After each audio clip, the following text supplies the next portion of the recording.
Hi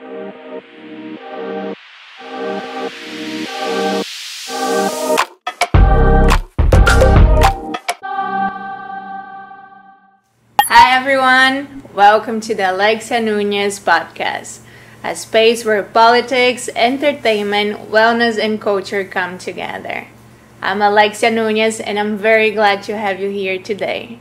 Every episode, we dive into different conversations that shape our daily life. Today, we have a very special guest. I'm very honored to have him here. He's not just a great friend of mine, but an amazing, outstanding actor, model, and public servant. Let's all welcome here Martin Escudero. Hi everyone. Hello, kumare. Thank you for coming. Yes. We made it, finally. Yes. Diba? Mahaba man ang inantay natin. Diba? Salamat. Matagal, I want to have him here. Pero no, busy siya. Yeah. May mga kailangan akong pagalingin. Also. Yes. Pero nandito na tayo ngayon at sulitin natin ang ating pagkakataon. So yes, ngayon is gonna be Taglish, yes, diba? Yes. Magiging challenging para sa akin at magandang exercise. Tama. Let's see how it goes. Yes. Well, I hope you guys enjoy it. This guy has been doing so many things. You're very brave, no? I've seen some of your movies, very different from each other. And very, out of the common. It's not ordinary what you did, diba?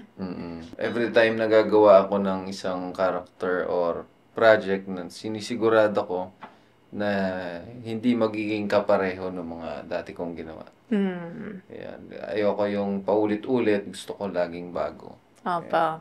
Kasi, it's common in the industry, people do the same, diba? Yes. It's always the same. Yes. So, you chose to go different, Yes. diba? Yes. Oo. Kumbaga, ang mindset ko doon kasi, yung mukha naman namin yun at yun na rin eh. So, idadaan ko na lang sa personality ng character para iba yung ma-feel nila ng audience. Yeah. You always knew you wanted to be an artist, you want to do acting? Medyo nakakatawa, no? Kasi nung kabataan ko, allergic ako sa artista. Talaga? Oo. Paano? Kumbaga parang pag nakikita ko yung family ko na nanonood ng TV, nandidiri ako. So, Quack. artista! Ayoko yan. Pero alam mo, yun yung nakakatawa doon. Yun pala yung magiging buhay ko. Pagka siguro parang hindi ko lang naiintindihan nung bata ako na magiging ako pala yun. No? Yun yung proseso ko. At kung paano ako nag-umpisa, kasi isa pang nakakatawang story. Nag-uusap kami nung nanay ko, mother ko. Kasi parang, paano ba ako makakataka sa school? Para hindi na ako mag-school. Kasi tamad ako mag-aral. Sabi, anak, mag-artista ka. Para yayaman ka agad, di mo na kailangan mag-aaral. As talaga sabi ko, sige. Doon nag-start na naging interested akong mag-i-artista. Kasi nga daw, yayaman agad ako. Hindi na ako. Let's go this way, Parang mas masaya, no? Yun. Doon nag-umpisa yung, interest ko sa pag-artista. Pero kailangan marunong din, di ba? You also have to study scripts, ganyan. Yes. Hindi lang naman dahil interested ka mag-artista, magiging artista ka na kasi importante sa artista yung may IQ. Pag-memorize pa lang ng script, yung mga blockings, information na kailangan mong ma-process agad sa utak mo kapag sinabi ni Direk, ganito gagawin mo. Kailangan mabilis ka. Mabilis ka makapick up. Yes. So, hindi lang siya, gusto mo lang mag-artista, pwede na. Kailangan mo rin ng bright mind, syempre, at malawak na pangunawa. Hindi madali, no? Hindi madali. And I bet you have a purpose behind your craft also, di ba? Kasi it's very tiring. You have to go, do, ulit. Yeah. Di ba? The whole day there, waiting. Kasi di ba, mayroong ibang shoot and then you have to wait. Oo. Sacrifice din siya, syempre. Masasabi ko na pwede siya subukan ng lahat, pero hindi siya para sa lahat. Una sa lahat, kailangan mong tanggapin na kung mamahalin mo itong pag-aartista ay may kapalit yan. Time, 'di ba? Yung oras mo sa family mo, sa sarili mo. Karamihan diyan naman sinasacrifice nila yung pag-aaral nila para masulit nila yung kanilang career na hindi agad sila mawala kasi oras na hindi ka na makita ng tao sa TV, makakalimutan ka na. Yung minsan nga yung mga child actor, sila-sacrifice nila yung kabataan nila eh. Yeah, the childhood, no? Yes, yung childhood nila. So, maraming kapalit. Pero, at the same time naman, syempre yung pangarap mo, makukuha mo, magagawa mo, at yung pagtulong na gusto mong gawin sa family mo, kunwari, magagawa mo. Ano lang, left and right nga lang talaga. Yes. Yeah. Well, that's life, diba? We always have to make choices. And we always have to make sacrifices. So, anong pipili mo? Tama. Diba? Kung saan, yung laging, in the long term, yung mas makakapagpabuti sa'yo. May, ano yan, kumbaga, malilito ka kung ano ba yung dapat sa kailangan. Oh, di ba? Medyo pag yung ano na yung proseso mo, kailangan ko bang gawin to? O dapat ko bang gawin to? Kasi in the long term, magiging ganito naman ako. Mabibigay ko to sa family ko, magiging ganito ako. Medyo ano lang, mahirap lang na choices na dapat mong gawin, pero para sa akin, sa tingin ko, mas piliin mo lang kung ano yung magiging maganda in the long term. Yeah. And this is what matters most, diba? When you think long term, am I doing what I love? Am I fighting for what I believe? Diba? Living according to my principles, my values. Kasi it's never easy.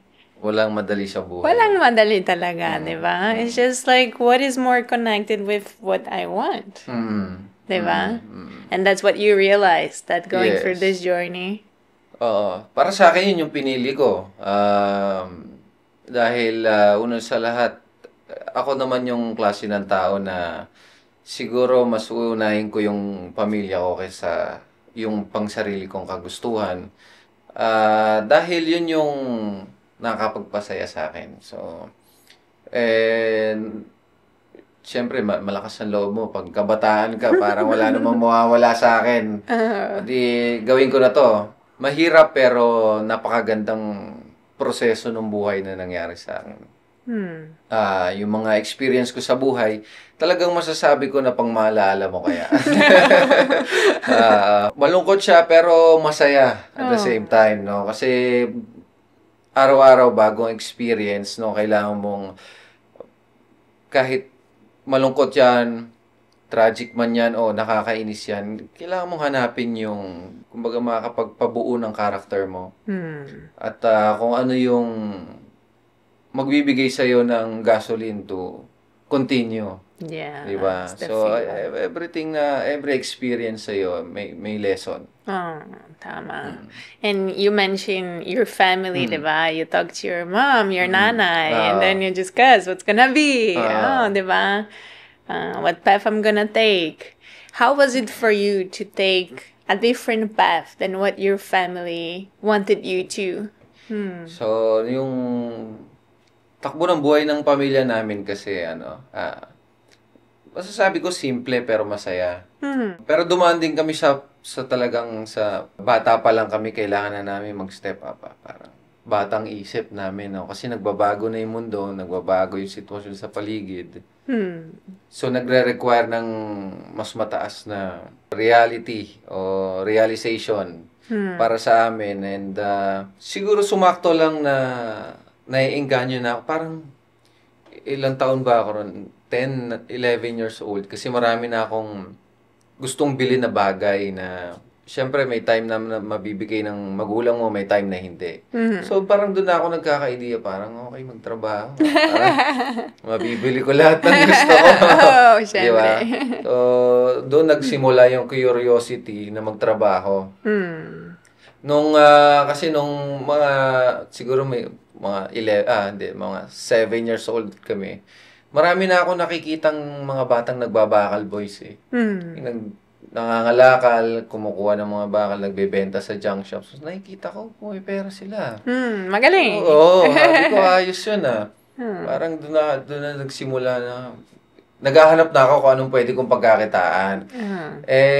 Medyo comedy side, lahat ng mga nakakausap namin, mag-artista ka, pogi ka. Artistahin.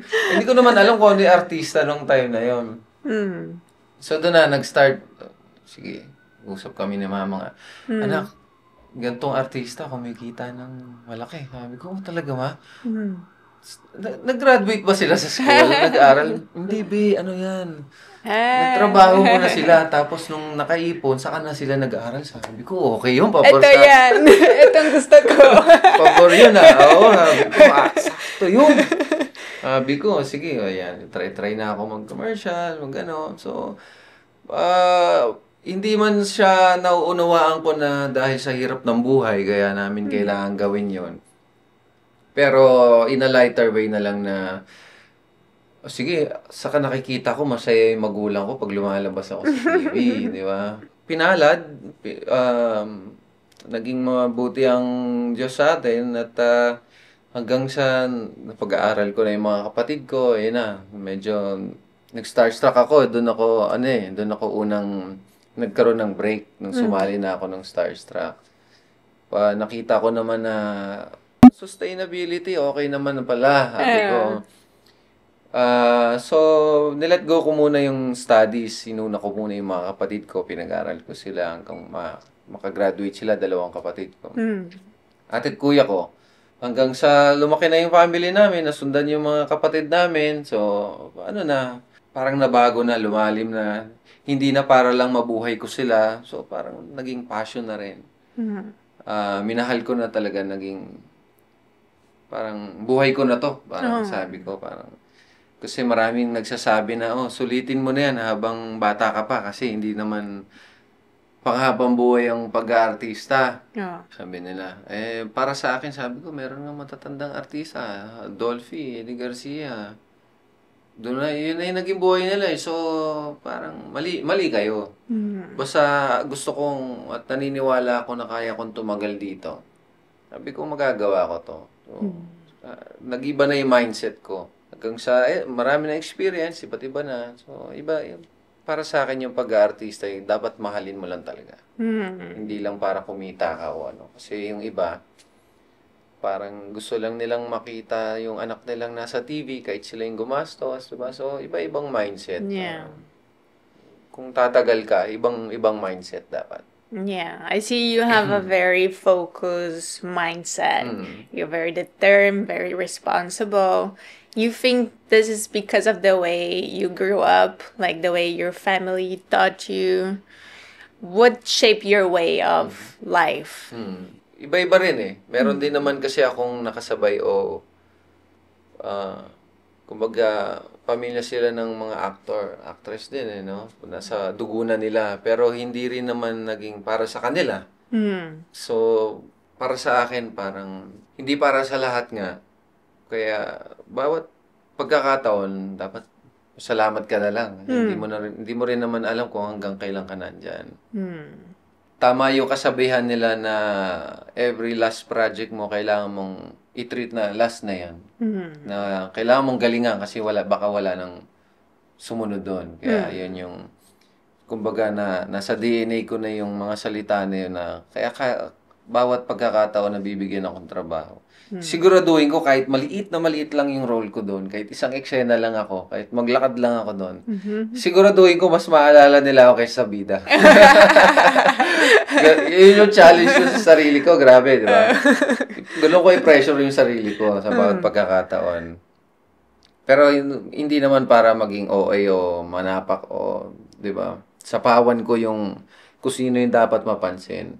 Parang sa akin lang, sa akin lang yun. Kumbaga, challenge ko lang sa sarili ko, hindi naman damay ibang tao. Ikaw lang. It's yours, diba? It's Yes, yes. you and you. Yes, ako lang nakaharap sa salamin, ikaw, okay lang. Walang damay na iba kami dalawa. Kailangan galing ako. Ang mindset niya talaga, it's in you, diba? Like, you come with this. It's born inside. Ang determination, diba? Ang willingness mo. Ganun, kasi hindi naman lahat nabibigyan ng biyaya na katulad niyan. So, hindi lahat ng artista gwapo at maganda. Hindi rin naman lahat ng artista magaling. So, hanapin mo lang kung saan ka pwede. Saan perfect para sa'yo. And you start young, di ba? Yes. Ilang taon?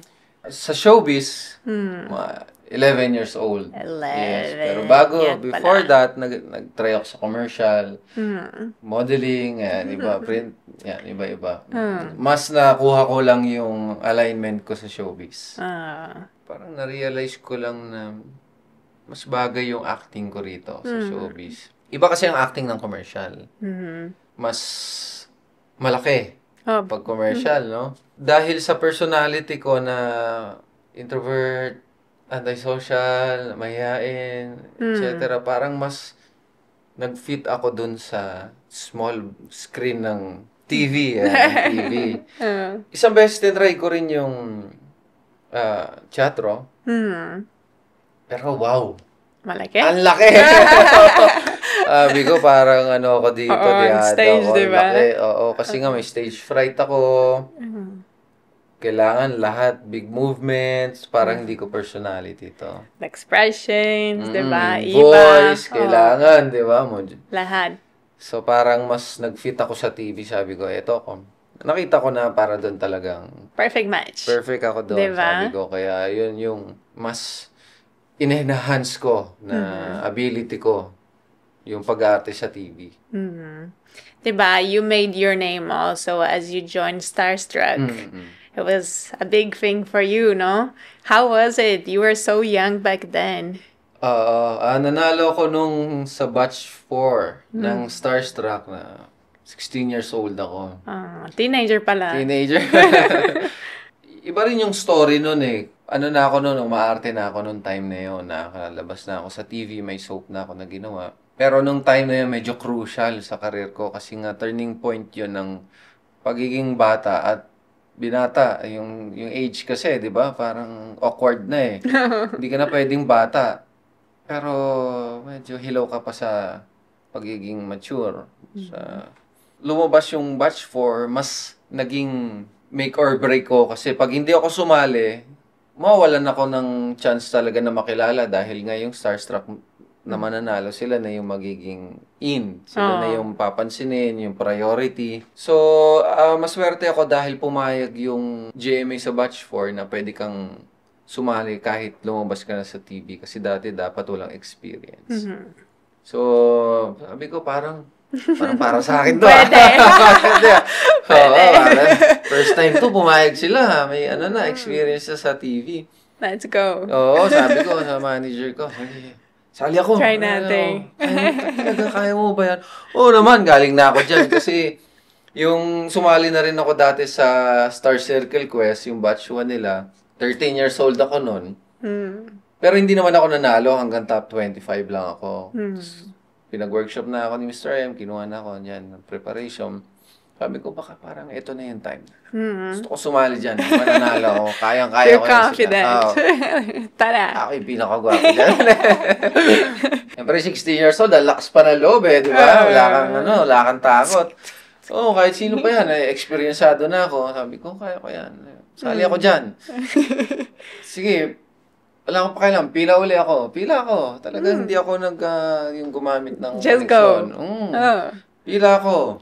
Nung time lang namin kasi merong hiwalay na audition sa mga non-experience at may experience na. So, pero ang pinakamahirap talaga yung 14 na lang kayo. Yung nakafocus na sa inyo. Kasi ando na yung pressure, ando na yung, syempre, competition na talaga. Showbiz. Ando na lahat. Oh. As in, yung word na showbiz na, show business, yan, ando na lahat. kahit anong mangyari, business pa rin yan. Maswerte lang ako dahil may experience na ako sa pag-arte. At nung time na yun, sumasayaw pa ako. Maluwag pa yung mga kasuka-suka ko. What was the song? Hip-hop, nagbo-ballroom ako, marami akong ginagawang sayaw noon. Galing. Nalalaman ko, tap dance, iba-iba. Nice. Kaya pa ng buto-buto ko noon time na yun. Yun yung naging tool ko. Hindi man ako kumakanta. Kasi kita naman sa pagsasalita ko, parang monotone lang ako. So, tamad ang dila ako sa mga ganun. Although, may background ako sa music, dahil ang family ko, puro, sila musically inclined. Singers, ganyan. Yes. Piano, lahat ng instruments, singers. Wow. Ako lang yung di nagmana. That is why. Well, we need to be fair, di ba? You cannot have it all. Sabi nga naman, kailangan patas lang ngayon. At nagkataon lang din na siguro nakita nila na may future ako sa pagiging artista doon sa batch namin. At sinuwerte ako na nanalo ako. Pinanalo nila ako sa kabila ng lahat ng nangyari. Pinanalo nila ako ng Ultimate Love Team. So nakuha ko yung title na yon, si Chris Bernal yung partner ko na Love Team. Kasi nung time namin, by category, hindi na yung Ultimate lang. So, iniwalay yung Hunk, yung Sweetheart, and then yung Love Team. So, nakuha ko yung Love Team. Yes. So, nalinya ako sa mga ganon na trabaho naman after nung Starstruck kasi may Love Team, may pa-cute-cute, di ba? Alam mo yun? So, yun yung parang bentahan nung time na yun. Kahit hanggang ngayon naman, di ba, yun pa rin yung in. Kung pag may Love Team ka, syempre in ka sa mga kabataan. May followers ka talaga, yun yung gusto ng Pinoy eh. 'Di ba? Yung mahirap si lalaki, mayaman si babae, pero nagmamahalan sila gano'n ng Pilipino. Kaya parang Mexican novela, 'di ba? Yung mga gano'n din. Si Marimar, 'di ba? At na-enjoy ko yung part na yun. Marami rin ako naging ka-love team noon. Marami ring naging partner. Hindi lang naman si Chris Bernal kasi habang tumatagal, parang gusto mo rin mag-grow, hanap ka ng ibang partner, prepare ka ng station, sila nang bahalang mag-package kung sino yung magiging ka-love team mo kung sino yung magiging in. And then, turning point ko rin, parang graduate din ako sa ganong sistema. Yun, doon ko na inumpisahan na mag-solo. Change. Yes, parang, talaga, total repackage ang ginawa. So, dun ko naswertehan na nakuha ko yung pelikulang Zombading. That's when Zombading came. Yes. First ko yun na solo. Wow. First and very solo. challenging, no? Yes. First solo and unang independent film. So, iba kasi before, di ba? GMA. Mainstream. Yes. Revelation nga daw. Para sa akin na walang nag-e-expect na kaya kong gumawa ng ganong character. Especially as a Filipino man. Such a big taboo. Yes, no? Yes. Parang lahat nahihiyang gumawa ng ganong role, ganong character. Lalo na may kissing scene. May kissing Kamusta? scene. Talaga, hindi ko masagot, no? Sabi na, okay no, masarap naman. Oo. Nung ginagawa namin yon, yung audition, siguro nasa 100 din na actors daw yung audition. Siguro 80 daw doon sa actors na yun ang hindi pumayag mag-kissing scene. Kahit magagaling daw na actor yon, pero napaka-crucial daw kasi nung eksena na yun na may kissing scene. Ako kasi, dahil nasaktohan ko na naman, ewan ko kung yung mga blessing, hinuhulog talaga sa palad ko na kailangan ko lang kunin. So, wala naman akong pakialam doon sa kissing scene. Dahil nag-e-explore din ako, dahil lumalalim na nga rin ako sa larangan ng acting, parang naisip ko, kakaiba kung gagawa ako ng mga eksena na hindi normal na ginagawa ng karamihan. Yung mga nakakatakot. Di ba? Nakakadiri na mga eksena. So parang sabi ko, wala namang mawawala sa akin, ano, kasi professional naman kami, trabaho. Yes, of course. Yung character kasi na partner nung character ko, ganun din.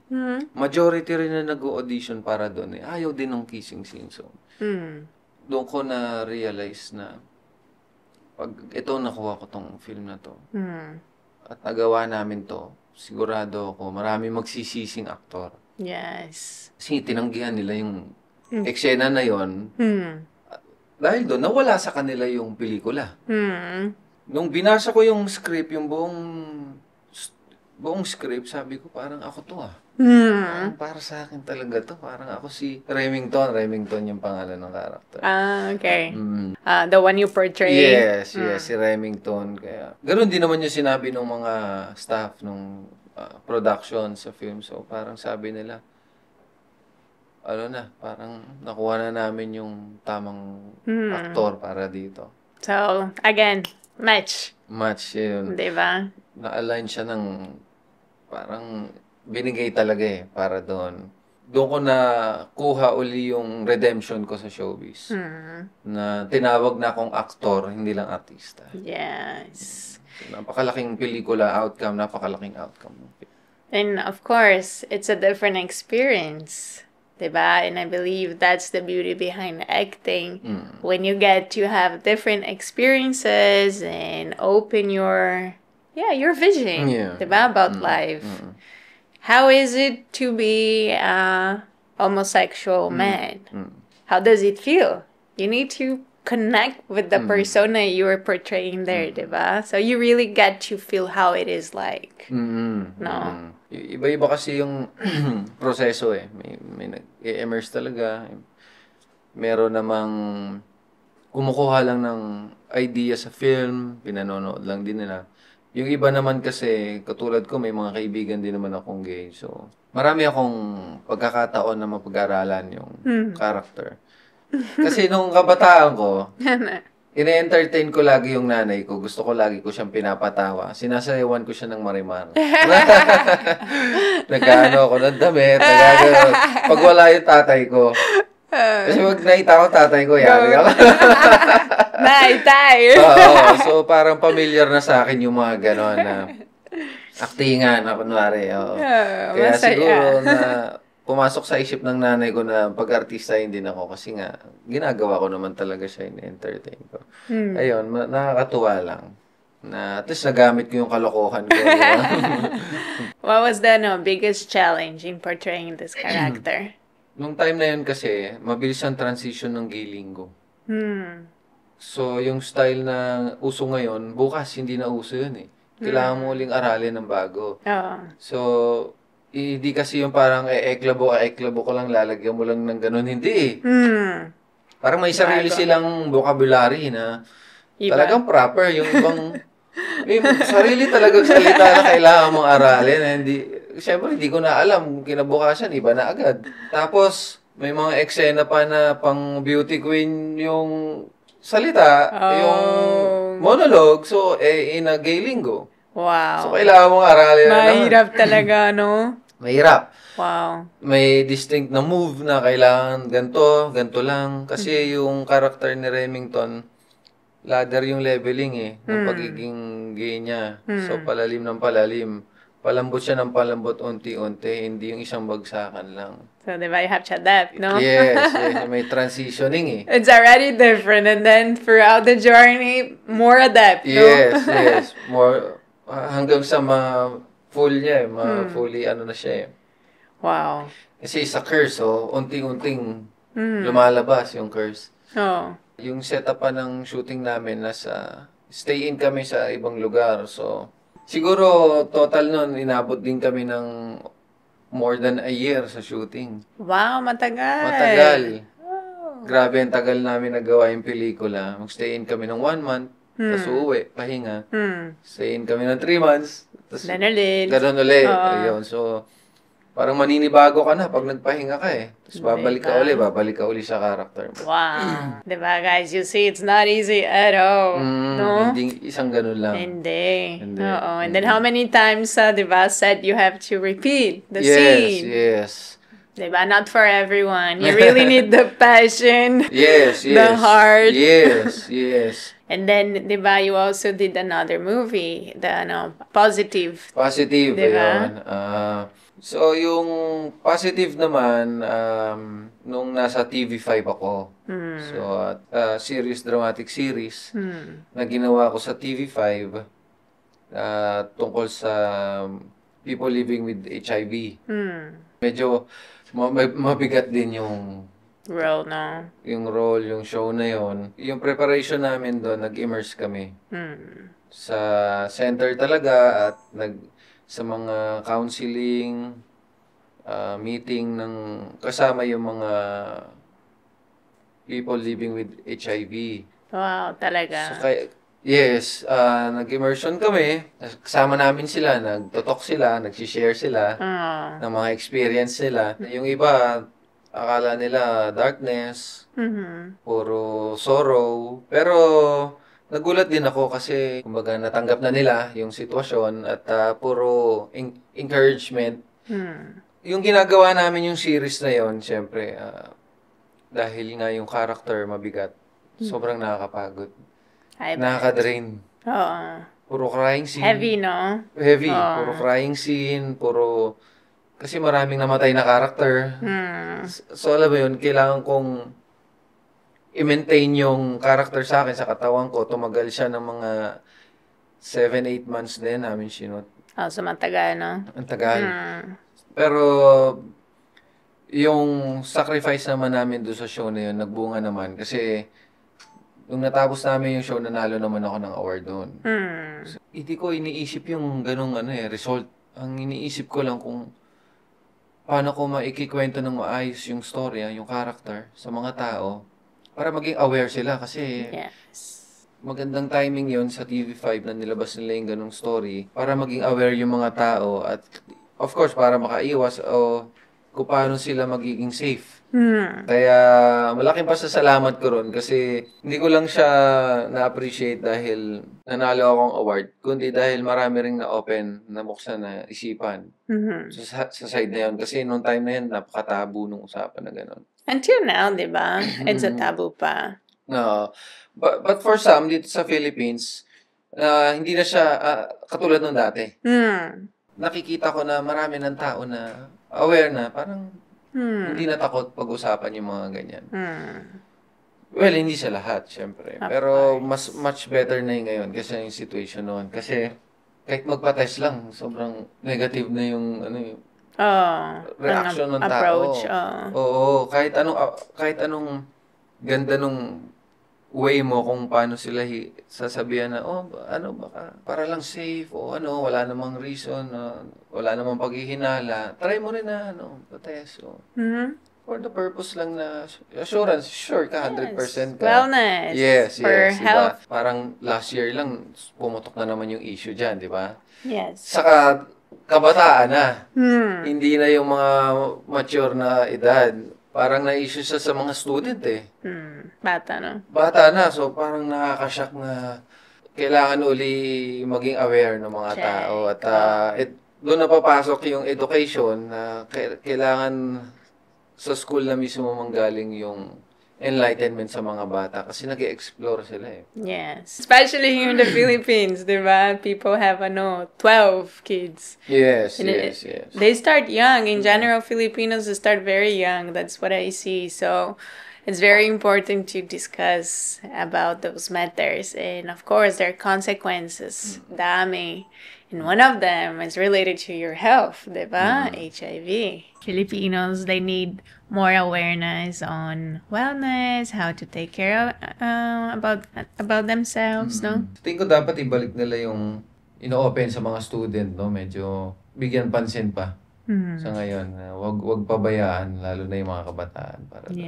How was it for you, the experience, to portray a character that goes for such a challenging situation? Sobrang bigat dahil punong-puno ng emotion. Kumbaga parang imaginein mo yung ikaw yung tao na yon at yung moment na nalaman mo na positive ka. Nag-unaw na yung mundo mo eh. Wala na eh. For how many months ganun yung Yes, the feeling, no? Feeling ko kasi Oh. hindi ko pwedeng basta bitawan yung character kasi dire-diretso ang trabaho, no? Dire-diretso ang shooting. Mm. Araw-araw ka na pinaniwala mo yung sarili mo na ikaw yun talaga na ganun ka. So, parang magde-deteriorate ka unti-unti, dahan-dahan.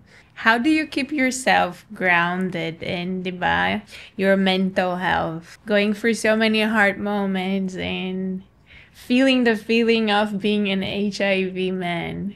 Hindi kasi birong gumawa ng isang character na paniniwalaan mo na ikaw yun, naalisin mo yung personality mo sa iyo eh. Kadalasan sinasabihan kaming baliw na eh. Kasi hindi naman siya ginagawa ng normal na tao. Kahit natutulog ako, pipitik yung character ko. Kailangan mo lang kontrolin na wag saktan yung sarili mo. Wag umabot na madadamage ka na. Yung pag-iisip mo, yung physical mo. Katulad niyan sila Heath Ledger, may mga artista na hindi na sila nakabitaw. Katulad doon sinabi ko, magkaroon ka ng paraan para mabitawan yung karakter at makontrol yun. So, kailangan mag-imbento ka, gumawa ka ng proseso mo, kung paano magpakalayo-layo ka, punta ka dagat, punta ka sa farm, nature. Yes, to recover, para ma-recover mo yung utak mo. Yes, let go and then just connect with yourself. Yes, importante yon. Hindi pwedeng basta lang ng ganun, dire-diretso.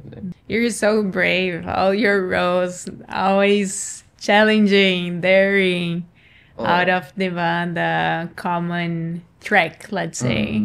Pero very important talaga because the roles that you portray, they are part of our reality. They're part of life and the different realities that we have. I'm very glad that Filipinos are investing in this kind of movie and content. I believe it's very important for the nation, for, diba, mga Filipinos to connect more with those different topics. Hindi lang masyadong na bibigyan ng pansin. Oo, pero kasi mas hilig ng mga Pilipino yung, alam mo yung mainstream comedy. Kasi mas pinipili na lang nilang mag-relax pag manonood sila ng pelikula. Parang ayaw na nila yung stressful pa na pelikula. Yes. Malungkot na nga yung buhay, malungkot na yung mapanoorin. Kaya mas na-focus yung iba. Puro light na lang ang pinipili nila. There are always for us to connect with different topics, diba, in different ways. So, maybe there is no right or wrong, just what feels better and right for each one of us. Mismo yun, oo. Most important thing is we have for all. Diba? Tama. Pipiliin mo na lang kung ano yung perfect para sa'yo. Kung saan ka naka-align. Yes. Ganda. Tama yan. Another movie you did that is also very important. Ang Misyon. Ang Misyon. Yes. So, ang Misyon naman ay hango dun sa nangyari sa Marawi Siege.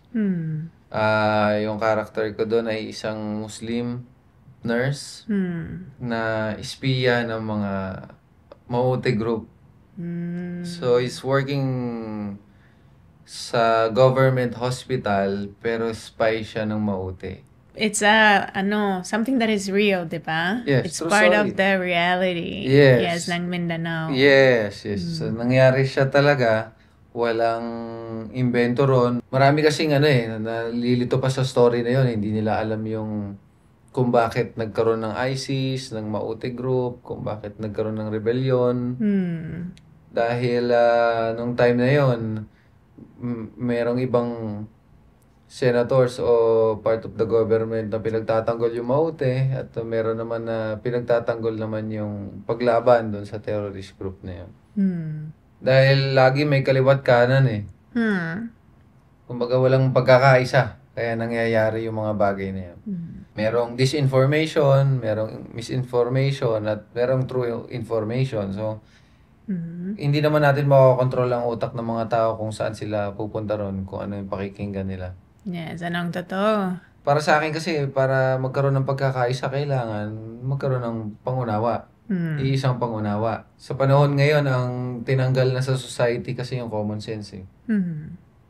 Hindi lahat merong common sense. Napaka-rare na nun ngayon sa tao. Kaya nagiging ganun yung resulta ng mundo, ng gobyerno, o ng sambayanan, o ng society kasi hindi na sila nagkakaintindihan. They're not aware, di ba? Kumbaga, wala nang connection. Hmm. Inaalis na yung connection sa bawat isa, sa bawat tao para hindi na sila magkaroon ng pagkakaisa, tulungan. Hmm. So, yun na yung nakikita natin ngayon. Kaya nangyayari yung mga ganong bagay. Hmm. Yung terrorism, yung war, yung pakikipagtalo sa isa't isa dahil ayaw na nila magkaintindihan. Yes. Yun yung message ng pelikula. Pinapakita nila ron na hindi naman porket Muslim terorista na. Kasi nagiging parang Misconcept, no? Misconception. So yun din yung gustong sabihin nung pelikula ng ibang Muslim na kahit kami galit kami sa ganyang gawain. Ayaw din namin ng ganyan na may nasasaktan, may namamatay. So, maganda, malaki yung naging part ng Muslim community sa amin doon sa pelikulang yun. Sobrang suportado nila kami para mailabas talaga yung totoong mensahe. At sinigurado nila na hindi mapipirata yung pelikula. Sila mismo ang nagsabi na kami ang bahala, hindi kami papayag na magkaroon ng pirated version yung pelikula na yan. Yes. The real one. Yes, diba? yes. Sobrang pasalamat ako dun sa Muslim community, sa mga brother natin, kapatid nating Muslim dun sa paggawa ng pelikula. At siyempre hanggang ngayon, kinakalat naman natin yung mensahe na gusto nilang sabihin din sa tao. Yeah, sana Filipinos, they will break the taboo also regarding Muslims. Yes. Break the walls because it's time to give hands and come together as a nation. Magkaisa. Diba? Sinasabi naman nila, hindi naman namin pinipilit, hinihingi na magbalik Muslim din kayo. Diba? Ang importante yung nagkakaintindihan tayo, isa yung mensahe. Anong biggest lesson sa'yo? Huwag natin ituro lalo sa mga kabataan na porket Muslim yan pangit na agad, no? Terorista na agad dahil ayaw din nila ng mga ganong bagay. Before, you still had some preconceptions as well, would you say? And then after the movie changed? Kulang yung impormasyon ko dati, no? Bago mangyari yon. Pero lumaki rin ako sa isang Muslim community sa Cavite. Nakita ko yung mga magaganda at yung mga pangit. Mas pinipili ko na lang na wag maghusga. Dahil doon, nakaikot ako sa Mindanao, sa Visayas, sa mga Muslim community at mas napalapit ako sa kanila. And it's okay, no? Diba? Okay. Magandang bagay yan. Iba rin sila. I remember when I arrived in the Philippines, people would always tell me not to go to Mindanao. I would ask, where should I go in the Philippines? And they would say, the touristic spots. And then they would add, don't go to Mindanao. I didn't even ask. Sila na mismo. Kasi, di ba, malaki ang preconception. Pero nung nakapunta ka? And sobrang masaya. Di ba? Maganda. I love it. I love Mindanao. I love South Cotabato, di ba? Yes, diba? Experience natin doon. Sobrang saya. Ikaw na makakapagsabi, di ba? Di ba? Kung paano sila tumanggap ng bisita, di ba? Yes. Kung pumunta sa Mindanao, ang ganda doon, di ba? Ang nature, beautiful, ang mga tao, di ba? Sobrang, kind, respectful. Overall, it's not just about one culture. Overall, di ba? Yes. merong both. Yes, maging patas tayo dahil laging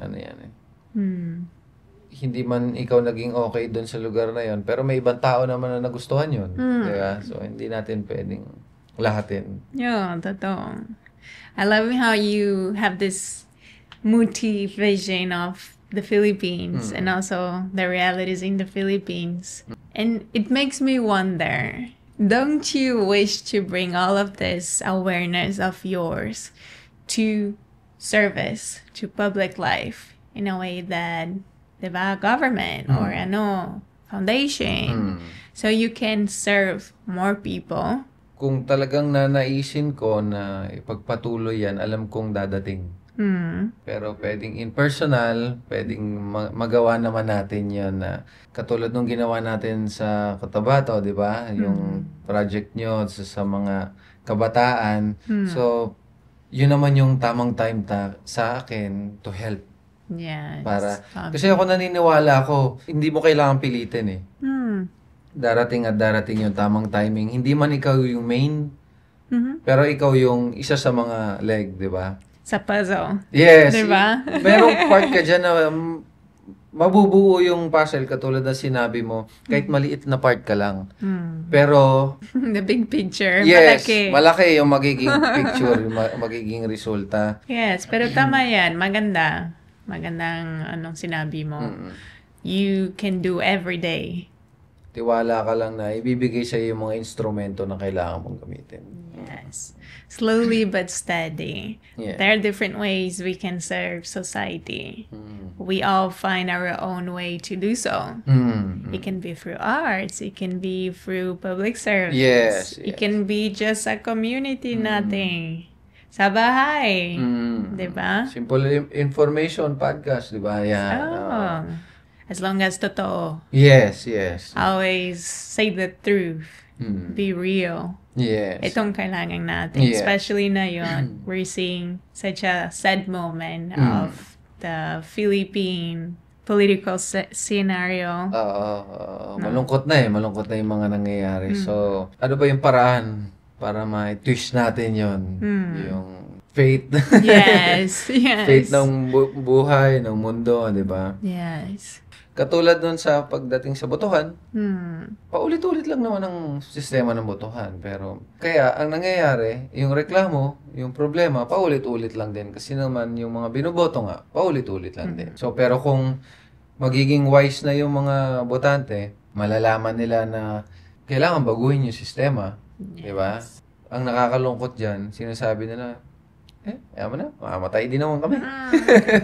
Ganun na ang mindset ng tao ngayon eh. Ay, lang naman buhay. Yeah. Matanda na kami, mamamatay din naman kami.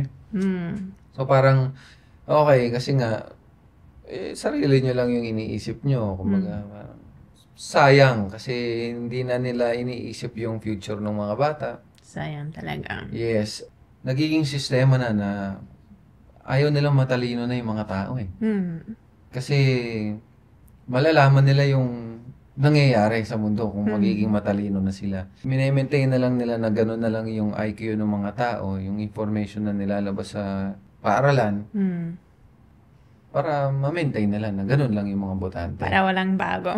Oo, hindi na nila malalaman talaga kung sino yung matalino dyan o ano. Gumagawa ng sistema para ma-maintain na hanggang dito na lang yung mundo. Iyon, doon ako nangihinayang. It needs to be a collective approach. Yes. Everyone. Yes. Private sector, public sector, non-government, society. Yes. And then together we'll be able to make a change. And that's diba when we see the power also of media, of art, using all those platforms to spark change, to bring awareness, not just for entertainment. Yes. Nakakatakot. Itakal yung mga ganong bagay kasi bukod sa sensitive, magkakaroon ka ng kaaway. Yes. Dahil yung sinusuporta ng isang parte na to, iba yung magiging mensahe, doon na magkakagulo-gulo. Wala magkakagulo pag sabay-sabay, di ba? Hindi babalanse, kumbaga. So, mas okay na yung paunti-unti pa isa-isa.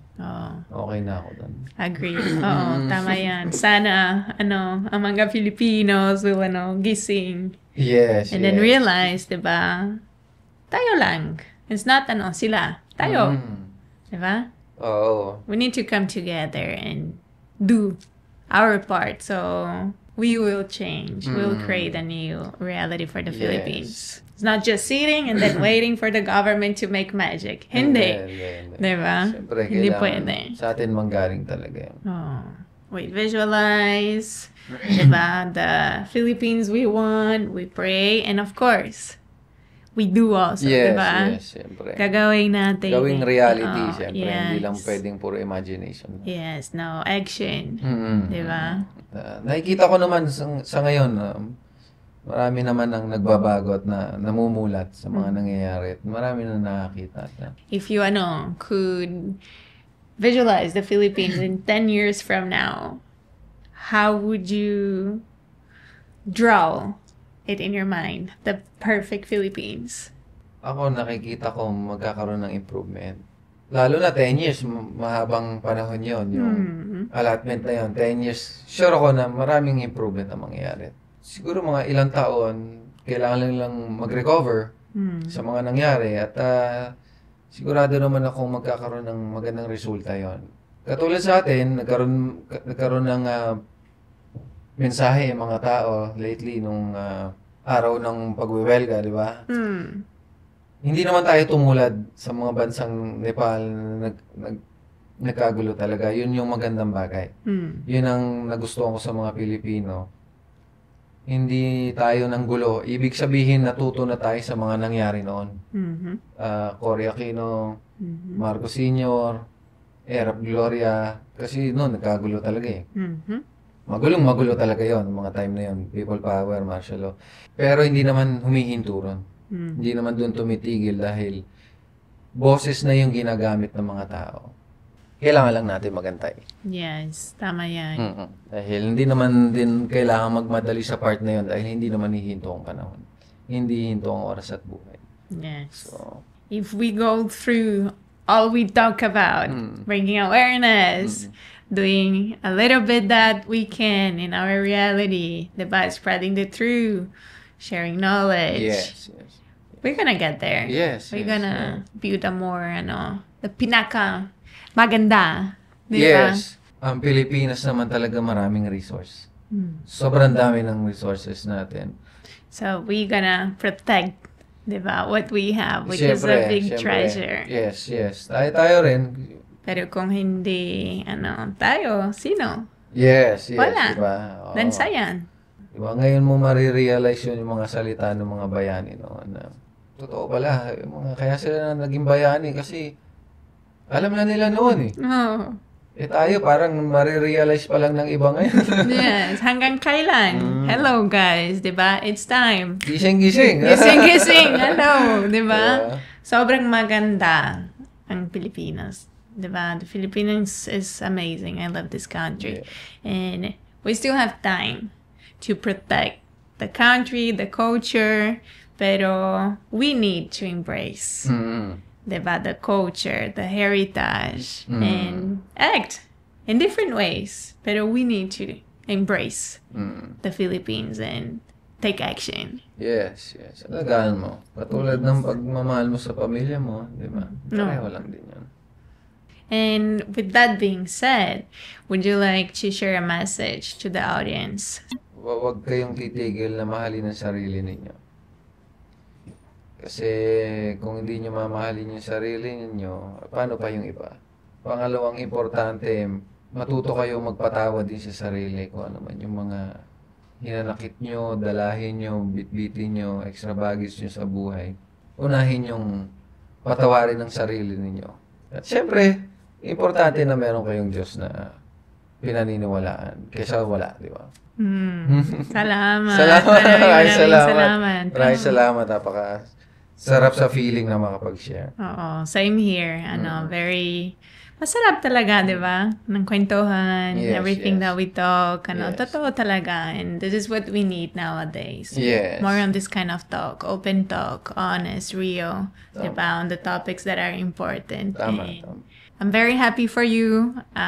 Very excited to see what's gonna be next. And I'm very happy that we have artists and people more than just artists, diba? People like you who are talaga, embracing new paths, doing different. All your movies, amazing. I didn't know much about them, but now that you talk about them, incredible. I'm gonna look for them, and then everyone who's watching, you should do the same.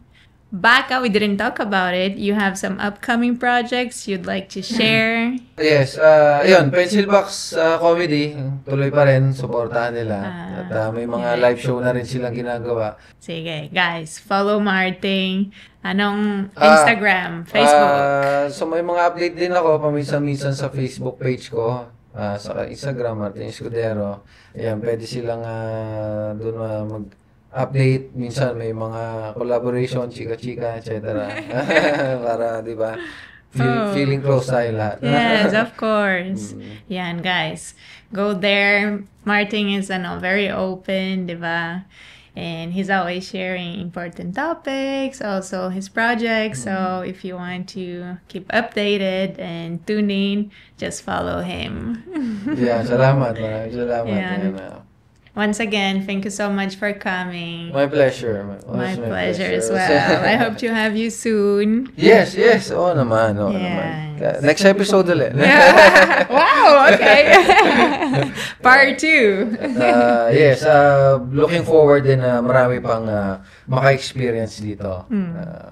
Mga kagaya ko. Yes. Salamat. Ayain natin sila. Yay. Yes. Yes, everyone watching, maraming salamat. Thank you very much. I hope you enjoyed this episode. If you did, make sure you give a like, you leave a comment, you share with your friends, and stay tuned. Next time, we have another guest. Not Martin, but part 2 will come soon. Yes. And again, this is Alexa Nunez podcast. Every episode, we have different topics, different guests, but we're always discussing politics, entertainment, wellness, and culture, bringing information that are important to our daily lives. I see you next time. Ingat po kayo, and God bless you.